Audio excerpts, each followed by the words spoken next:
santificado sea tu nombre, Señor. Gracias por tu amor, gracias por tu misericordia. Gracias, Padre, porque tú eres un Dios de maravillas, de amor, de gracia, Padre. En esta noche yo te pido que tú abras nuestro corazón, abras nuestra mente para poder aprender de tu palabra, y en este estudio de revelaciones sea tu Santo Espíritu, sea el poder de tu palabra que nos guíe, nos redarguya, nos exhorte, nos corrija para ser, Señor, cada día mejores siervos, mejores obreros, mejores hijos. Te alabamos, Señor. Yo te pido que tú nos guíes en esta noche, que tu poder, tu presencia nos acompañe. Gracias, Padre, porque sabemos que tú estás con nosotros. Te alabamos y glorificamos tu nombre, en el nombre maravilloso de tu Jesús, que es sobre todo nombre. Amén. Y vamos esta noche al capítulo 11 de Revelaciones, y algo bien importante, hay que recordar que en este capítulo, el capítulo 10, capítulo 11, son sucesos, son acontecimientos que van a ocurrir antes del toque de la séptima trompeta. Ya estamos viendo, estamos analizando la sexta trompeta y vemos los sucesos que van a ocurrir en esta sexta trompeta, y entonces viene un interludio de 2 capítulos, 2 acontecimientos que tienen que suceder y que son importantes antes de que suene la séptima trompeta. Y acuérdate, al principio yo te decía que es bien interesante analizar los sellos, porque a partir del séptimo sello, el séptimo sello se divide en 7 trompetas, y la séptima trompeta se divide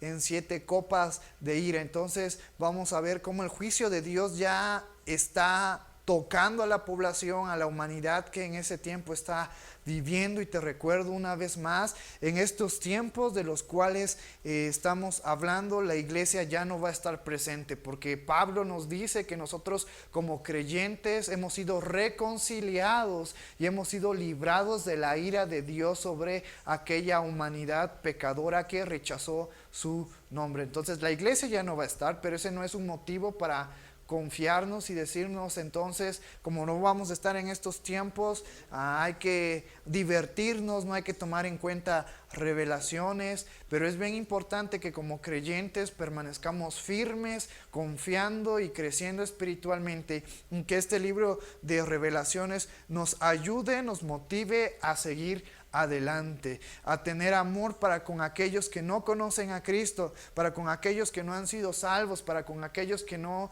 han sido alumbrados por esa luz que es nuestro Señor Jesucristo y no han podido renovar su entendimiento, renovar su espíritu. Entonces nosotros como hijos de Dios, como discípulos de nuestro Señor Jesucristo, debemos de estar preocupados, y al estudiar Apocalipsis, al estudiar revelaciones, en nosotros debe de nacer ese anhelo, ese gozo, ese ánimo para poder compartir en tiempos y en situaciones difíciles como la que hoy vivimos en el 2020. Porque en los tiempos de revelaciones, lo que se va a vivir en ese tiempo va a ser todavía mucho, mucho, mucho peor.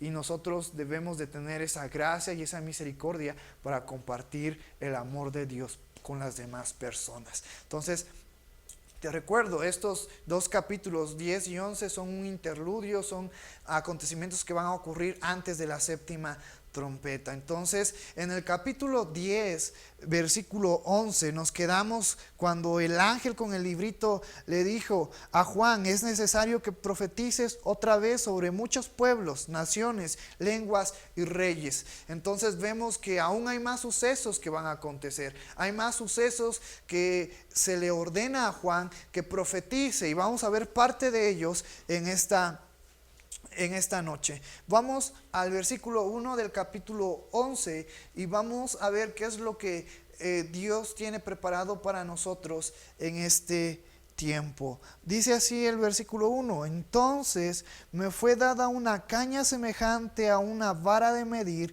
y se me dijo: levántate y mide el templo de Dios y el altar y a los que adoran en él. Fíjate lo que se le dice al apóstol Juan en este versículo. Se nos menciona que le es dada una caña semejante a una vara de medir.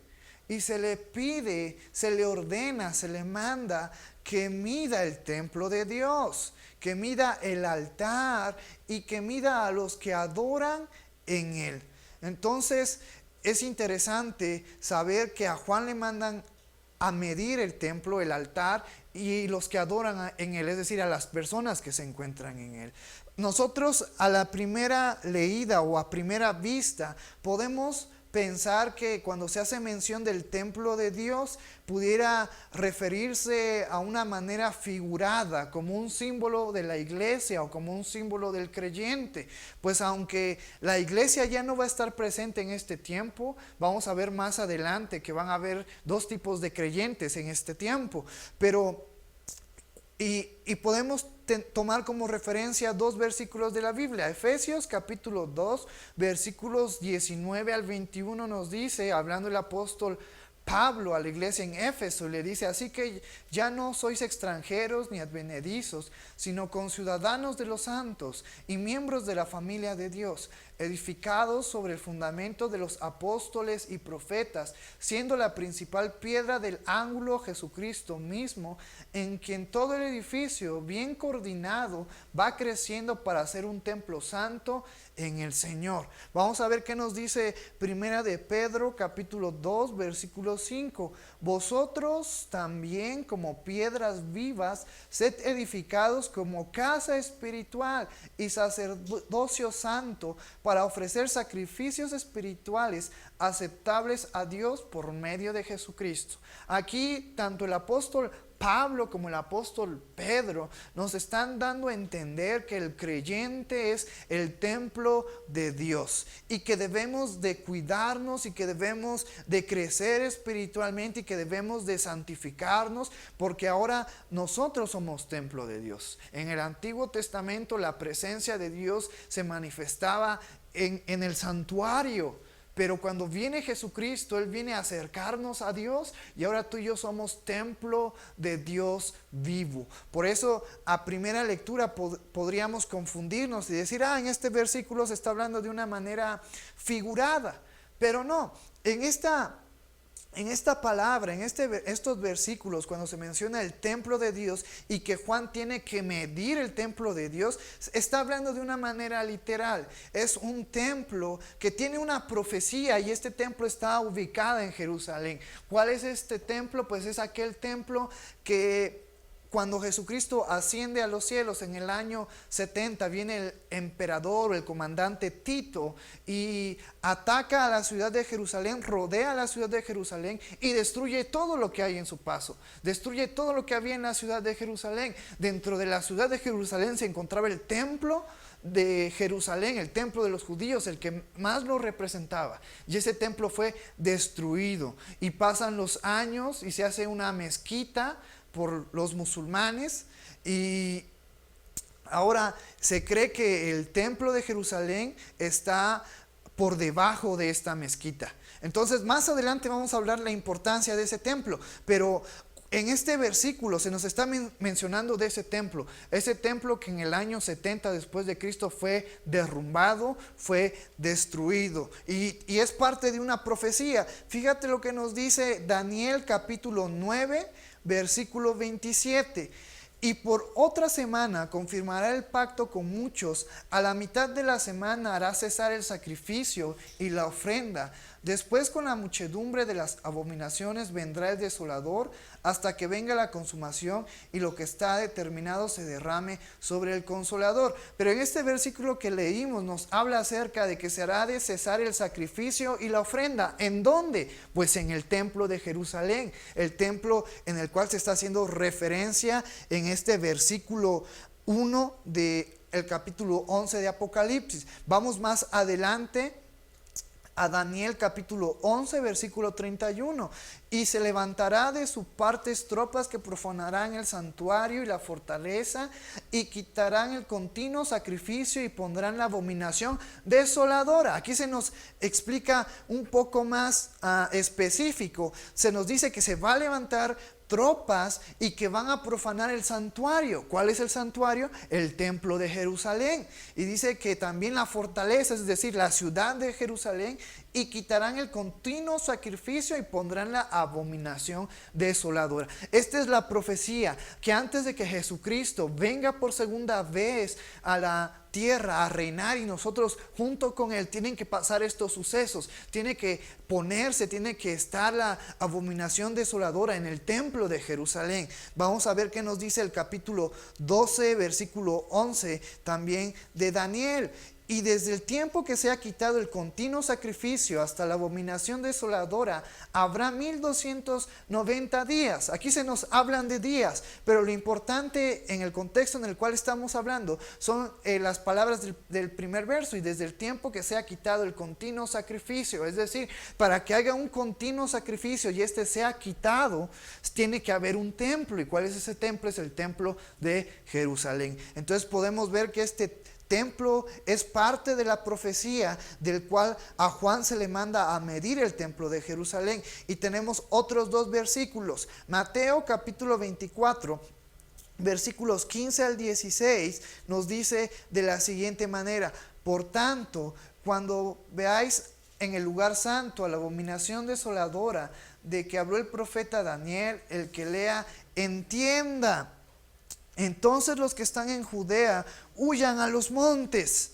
Fíjate aquí Jesucristo hablándole a sus discípulos cuando los discípulos dijeron: maestro, ¿qué señales habrá antes de tu venida? Y Jesucristo empieza a describir características, y dentro de este pasaje nos menciona: cuando veáis en el lugar santo. ¿Cuál es el lugar santo? ¿Qué representa el lugar santo? El templo de Jerusalén. Y nos dice: cuando veáis en el lugar santo la abominación desoladora de que habló el profeta Daniel, los versículos que leímos. Entonces tenemos que estar atentos, y nos menciona: entonces los que están en Judea huyan a los montes, porque una vez más el templo de Jerusalén se encuentra en Judea, en la parte de Judea que es Jerusalén. Vamos a ver otro versículo, Mateo 24 versículo 21: porque habrá entonces gran tribulación, cual no ha habido desde el principio del mundo hasta ahora, ni la habrá. Aquí hablando que después de que la abominación desoladora se pose en el lugar santo, va a haber una gran tribulación, una tribulación para los judíos, una tribulación para los creyentes, pero los creyentes no de la iglesia. Porque acuérdate que antes de que esto suceda, la iglesia va a ser arrebatada. Pero mientras Dios derrama su juicio sobre la humanidad, Dios da oportunidad a las personas para que se conviertan. Entonces la abominación desoladora que va a causar gran tribulación va a ser para aquellos creyentes que se convirtieron en los momentos que se nos está hablando de Apocalipsis. Y vamos a tocar un último versículo, y con esto concluimos con respecto al templo de Dios. Nos dice segunda de Tesalonicenses capítulo 2 versículo 3 al 4: nadie os engañe en ninguna manera, porque no vendrá sin que antes venga la apostasía y se manifieste el hombre de pecado, el hijo de perdición, el cual se opone y se levanta contra todo lo que se llama Dios o es objeto de culto, tanto que se siente en el templo de Dios como Dios, haciéndose pasar por Dios. Aquí Pablo le dice a la iglesia: hey, Jesucristo va a venir, sí va a venir, pero primero tienen que pasar sucesos que tienen que ver con el templo de Dios, con el templo de Jerusalén y la abominación desoladora. Por eso a Juan se le manda a medir el templo de Dios, y más adelante vamos a ver por qué. Ahora, ¿qué más nos menciona que se va a medir en esta mandamiento que Dios le manda al apóstol Juan? Dice que también tiene que medir el altar. El altar en el Antiguo Testamento representaba o era el lugar donde se hacían los sacrificios para la expiación de pecados. Eso era antes de Cristo. Pero cuando Cristo viene, y según nos basamos en el libro de Romanos, en el libro de Hebreos, nos dice que las cosas que se hicieron en el Antiguo Testamento eran un reflejo de lo que Cristo iba a venir a hacer por cada uno de nosotros, lo que Cristo iba a venir a hacer por la humanidad. Entonces ese altar que se usaba para elevar sacrificios para expiación de pecados se cumple con la venida de nuestro Señor Jesucristo, pero no solamente con la venida de nuestro Señor Jesucristo, sino con su muerte, porque Él da su vida como expiación para que nosotros seamos redimidos del pecado, para que nosotros seamos perdonados del pecado y podamos tener una conexión con Dios a través de Cristo. Por eso la importancia, y en este versículo que se menciona a Juan, que también mida no solamente el templo de Dios, sino también el altar, recordándonos y enseñando a los creyentes y a las personas que vivan en este momento que la única manera de poder ser salvos, la única manera de poder conectarnos con Dios es a través de Cristo. Por eso, bien importante recordar el altar que se nos menciona en este versículo. También se nos dice que se midan a los que adoran en Él. ¿En dónde? En el templo de Dios. Hay que recordar que en este tiempo de revelación, en este capítulo 11, hay un remanente de Dios, que Dios los escogió, que Dios les puso un sello en su frente, que son los 144,000 sellados. Y que estos 144,000 sellados, ¿dónde se encuentran? Se encuentran en la tierra y tienen un propósito. Y lo vimos en unos capítulos atrás, que Dios los escogió y que son descendencia del pueblo de Israel. Pues vimos cómo se mencionaban por tribus. Dios escoge a este remanente, los sella y los deja en la tierra, los prepara para estar en la tierra, porque tienen un propósito que hacer. Y es bien importante que recordemos que, como hemos visto en estos acontecimientos, a partir del capítulo 5, a partir del capítulo 6, cómo la ira de Dios es derramada sobre la humanidad, y aunque están pasando por muchos desastres, aunque están siendo atormentados por demonios, aunque están siendo o teniendo enfermedades, y aunque se han quedado sin comer, sin agua y están sufriendo, las personas, Dios les da oportunidad de que se conviertan, de que se arrepientan. Pero como lo vimos en capítulos anteriores, ni aún así la humanidad quiso arrepentirse, sino dice que adoraron a los demonios, adoraron a las potestades, y se hicieron imágenes con sus manos, y en esas imágenes y en aquellos demonios depositaron su confianza. Entonces vemos cómo dentro del juicio de Dios aún hay misericordia, pero así como hubo muchas personas que no se convirtieron, también nosotros creemos que van a haber personas que Dios va a usar estos sucesos para tocar sus corazones y para que ellos se entreguen y para que ellos se conviertan y para que ellos se arrepientan de todo su pecado. Por eso estamos viendo que la misión de estos 144,000 es guiar a aquellas personas que se quieren arrepentir, guiarlas a Cristo para que también sean salvas. Por eso se nos menciona en este versículo y se le dice a Juan: hey, también mide a los que adoran en Él, porque durante este periodo van a haber personas que se van a convertir, que van a creer en Cristo y que van a ser transformados, van a ser cambiados en su mentalidad, en su corazón, y se van a volver como nosotros, hijos de Dios. Entonces, por eso es bien importante la misión de estos 144,000 sellados, que van a predicar, que van a enseñar el camino a Dios, que es Cristo y solamente Cristo. Por eso a Juan, cuando se le dice que mida el templo de Dios, que mida el altar y que mida a los que adoran en Él, está dando a entender que Dios tiene el control de todo. Siempre, siempre Dios va a tener el control de todo. Aunque en Apocalipsis parezca que se ha perdido el control, que se ha perdido el orden, que se ha perdido la autoridad, no es cierto. Dios está sobre todas las cosas. Dios tiene la máxima autoridad y Dios permite las cosas porque es parte de su plan divino, y lo checamos el miércoles pasado. Así como hoy en día, aunque parece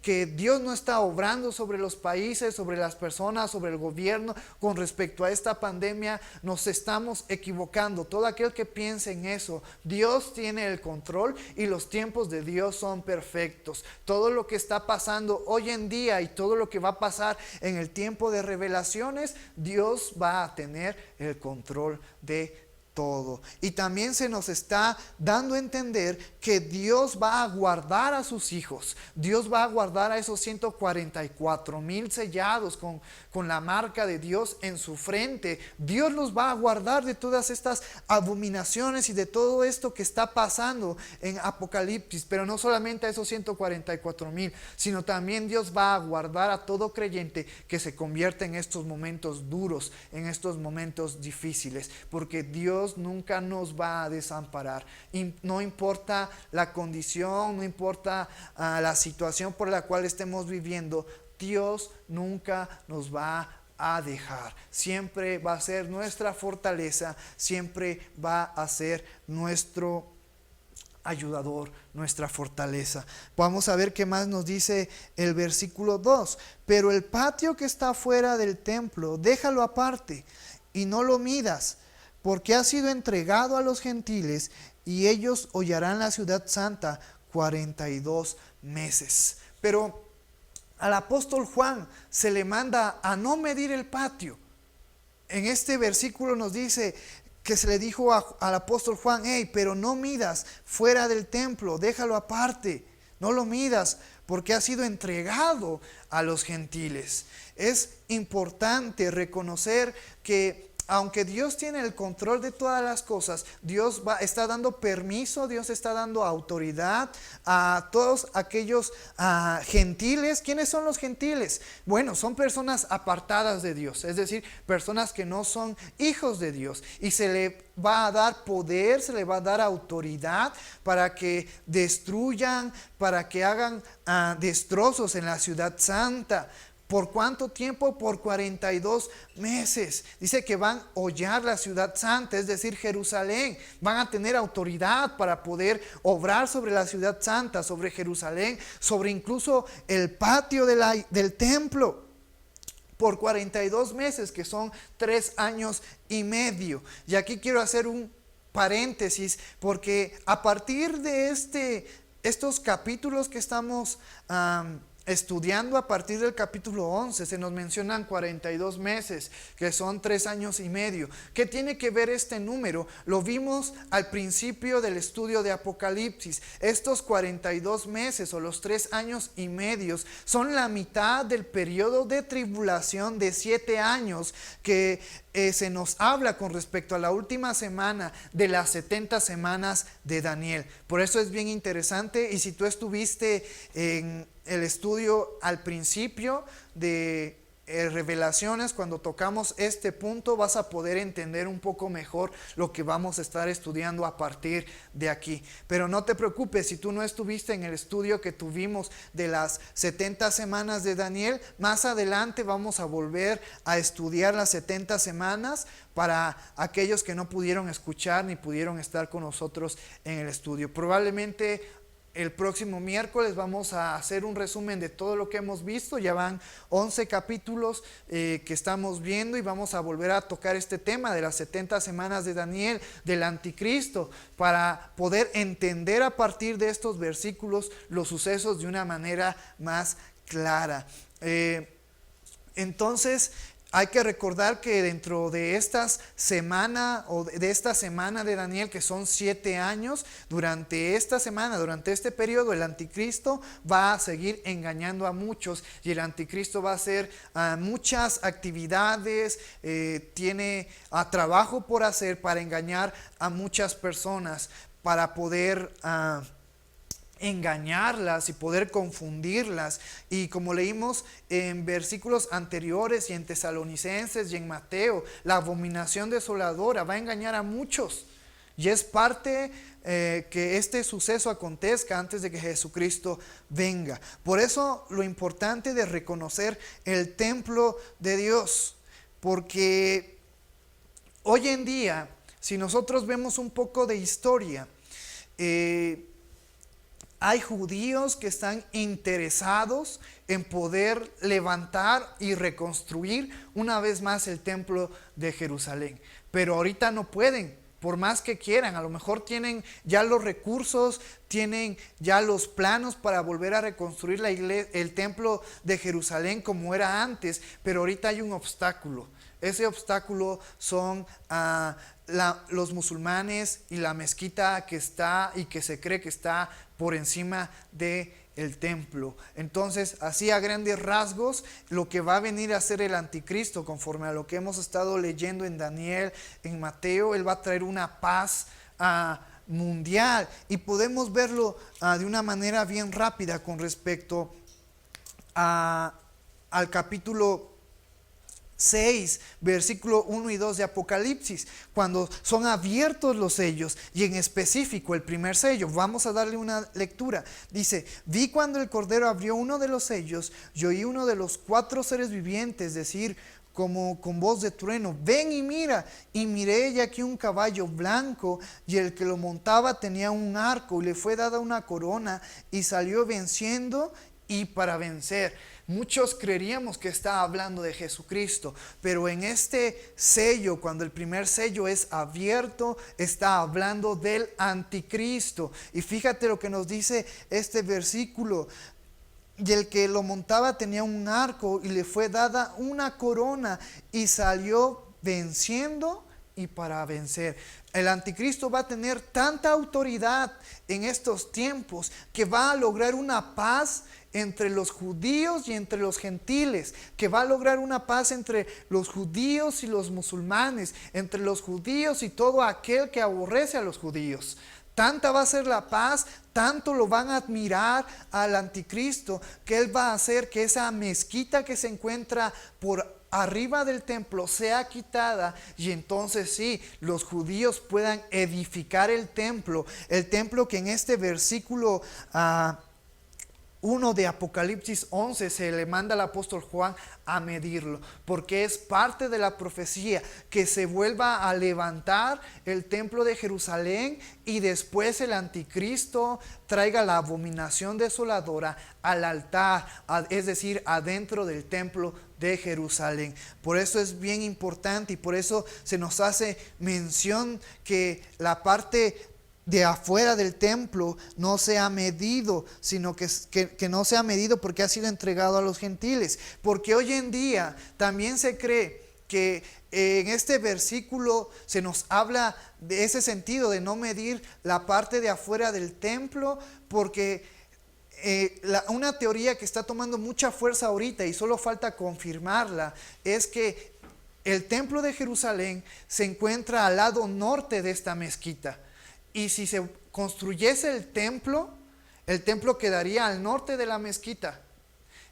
Y si queda al norte, la parte externa, el patio externo del templo es donde se encuentra la mezquita. Entonces es bien interesante analizarlo y poder entender en este versículo. Pero en este versículo está haciendo referencia que los gentiles, todas aquellas personas que no son hijos de Dios y que no quieren saber nada de Dios y que prefieren seguir en pecado, van a tener autoridad sobre la ciudad, van a tener autoridad sobre la nación de Israel y sobre todas las naciones para poder hollar la ciudad santa. Por eso es bien interesante estar al pendiente de lo que vaya a suceder. Vamos a ver más adelante que el templo tiene una función importante en capítulos siguientes. Ahora sí, vamos al versículo 3. Y nos dice el versículo 3: y daré a mis 2 testigos que profeticen por 1260 días, vestidos de cilicio. Sin embargo, en este tiempo, aunque la parte de afuera del templo va a ser entregada a los gentiles, Dios va a levantar a 2 testigos que van a profetizar. Su función de estos 2 testigos es profetizar por un periodo de 1260 días, vestidos de cilicio. Y fíjate que esos 1260 días son 42 meses, que también tiene que ver algo con la semana última de Daniel, y que es bien interesante estudiarla. Pero estos 2 testigos van a tener un ministerio profético, y nos dice que van a estar vestidos de cilicio. ¿Por qué de cilicio? El cilicio es símbolo de lamento, es símbolo de duelo, es símbolo de tristeza, porque estos profetas van a hablar acerca de Dios y van a clamar contra los pecados de los gentiles, contra los pecados de la humanidad, y les van a decir como en los tiempos de los profetas: hey, lo que ustedes están haciendo está mal, arrepiéntanse, hay salvación en Cristo, Dios viene pronto. Arrepiéntanse de sus malos caminos, de sus malas acciones, de sus malas obras. Por eso Dios va a levantar a estos dos testigos y nos dice vestidos de cilicio, porque van a lamentar la situación de la humanidad en estos tiempos. Una humanidad perdida, una humanidad alejada de Dios, una humanidad con una ceguera espiritual increíble, una humanidad con un corazón tan duro que aún viendo la situación no van a acercarse a Dios. Estos testigos también van a anunciar el arrepentimiento, porque aún la misericordia de Dios se hace presente en estos tiempos de revelaciones. ¿Por qué? No es porque Dios tenga mucha misericordia o tenga poca misericordia, no, es que hay que comprender que Dios es misericordia. Así como Dios es amor, Dios no tiene el 80% amor, 50% amor. No, Dios es amor. Dios tiene 100% porque Él es amor. De Él fluye esas características, que es amor, que es misericordioso. Y por eso va a levantar a estos dos testigos para que profeticen arrepentimiento y lamento sobre la situación de la humanidad que se encuentra en pecado. Versículo 4, y con este versículo en esta noche terminamos, y nos dice: estos testigos son los dos olivos y los dos candeleros que están en pie delante del Dios de la tierra. Se nos dice que estos dos testigos son los dos olivos. ¿Por qué hace mención de los dos olivos? Porque el olivo es simbolismo del Espíritu Santo, porque también representa aceite y el aceite representa al Espíritu Santo.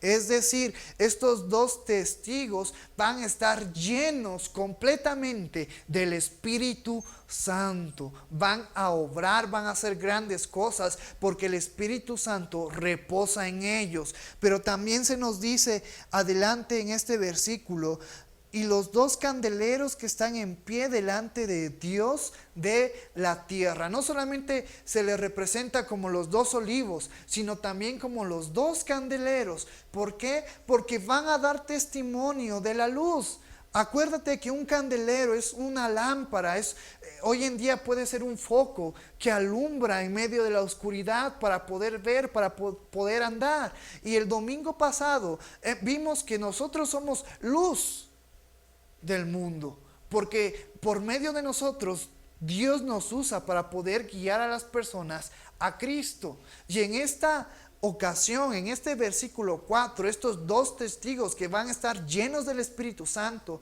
pero también van a ser candeleros, también van a alumbrar en medio de las tinieblas, en medio del pecado, en medio de esta humanidad que está apagada, que está muerta espiritualmente, como hicimos referencia el domingo pasado. Estos dos testigos van a dar testimonio de Cristo, van a guiar a las personas que quieran arrepentirse y quieran un cambio en sus vidas a buscar a Cristo, y estos dos testigos van a jugar un papel importante en este versículo. ¿Quiénes son estos dos testigos? No lo sabemos. Solamente Dios sabe quiénes son estos dos testigos. En Zacarías capítulo 4, versículo del 1 al 14, y cuando terminemos esta transmisión puedes leerlo con calma, puedes hacer un estudio de ese capítulo. Nos habla de algo similar. Es un versículo paralelo con respecto a Apocalipsis. Se nos habla también de dos testigos, dos olivos, dos candeleros. ¿Y quiénes son estos dos testigos? Bueno, en el tiempo de Zacarías son el sacerdote Josué y Zorobabel. Y tienen parecido, semejanza con respecto a Apocalipsis. No estoy diciendo que ellos son, pero que la función que hizo el sacerdote Josué y Zorobabel en el tiempo de Zacarías va a ser similar a la función que van a hacer estos dos testigos en el tiempo del capítulo 11 de Apocalipsis. Entonces, hasta aquí llegamos hoy nuestro estudio en esta noche. Espero que haya sido interesante, espero que no te haya yo revuelto o que nos hayamos confundido. Espero que me haya dado a entender y vamos a seguir estudiando a partir del próximo miércoles. Vamos a terminar estos versículos que nos faltan del capítulo 11 y después vamos a tomar un pequeño break y vamos a hablar acerca de cosas más específicas como las 70 semanas de Daniel, la función del anticristo. Si tú tienes alguna duda o estás interesado en algún tema de los capítulos que ya hemos visto, que ya hemos analizado, puedes contactarte con nosotros por medio de el mensaje de Facebook y puedes mandar tu comentario, tu pregunta, y en las próximas semanas vamos a estar comentando todas aquellas dudas que tú tengas. Entonces, en esta noche hasta aquí hemos llegado. Vamos viendo 4 versículos del capítulo 11, nos faltan por ver 10, pero vamos a analizarlos con calma, despacio, vamos a digerirlos con calma para poder aprender de una manera mejor y de una manera más extensa. Te voy a invitar a que inclines tu rostro ahí donde te encuentres y vamos a orar por este estudio que hemos visto en esta noche. Padre que estás en el cielo, santificado sea tu nombre, Señor. Gracias por tu amor, gracias por tu misericordia y gracias por tu bondad.